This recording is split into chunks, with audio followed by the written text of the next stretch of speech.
منتديات الهب السوري، بطولة الشارع السوري، الجولة الأولى سابوتور. مثلا ولد انزرقت منه الترابيز الوحيدة عشان ضربوا فتحوا كل حوالي الحيات وعلى الحديدة كده بتصور شخص شاب قبل صار مثلي بس بذكر شكل اختصاصه بالحي ولكن بما انه هي اول بطولة اشترك فيها رح خليها اسطورية. بصراحة كنت بتشوق هزع خصم افضل بس يلا فيك تبلش المسلسل من لما شفت اسمك عرفت انك فاشل.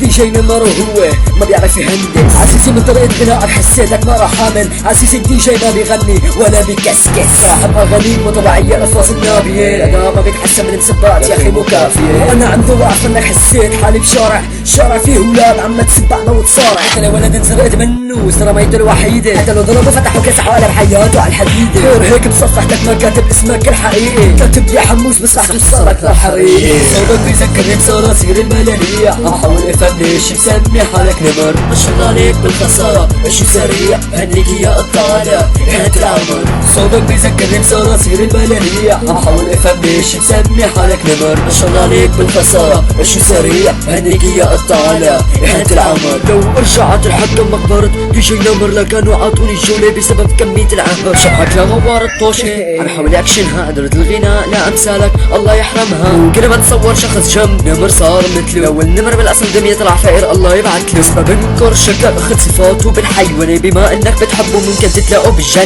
ما مستاهل اللي تسك بس القادر هو السبب، رح تطلع بهالجولة مثل فلاح بلا حظ. غني عربي انجليزي ما بيهمني يا عزيزي، فل ودسك 30 minutes. لك لا تيصي مستني شوف ابداعتك تصدمني اضحك عليك. ما راح تربح جولة لو التحكيم بين ايديك.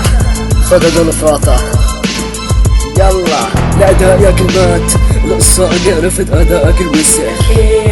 لفروات لحركات يلي مثلك قدامي بينفسخ. صوتك بيذكرني بصراصير الملالية، عم حاول افنش مسمي حالك نمر. ما شاء الله عليك بالخسارة شو سريع هنيك يا الطالة انت العمر.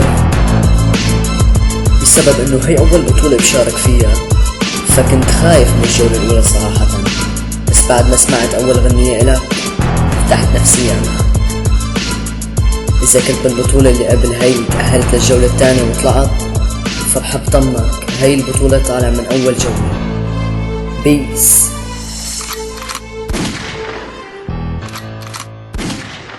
صحيح نسيت شغلة. مقبرة دي جي نمر. وانا معجب كبير بالخاتمة. قال كيف بيغني على لحني واحد بيناك، قال كيف بيغني على لحني واحد بيناك. فن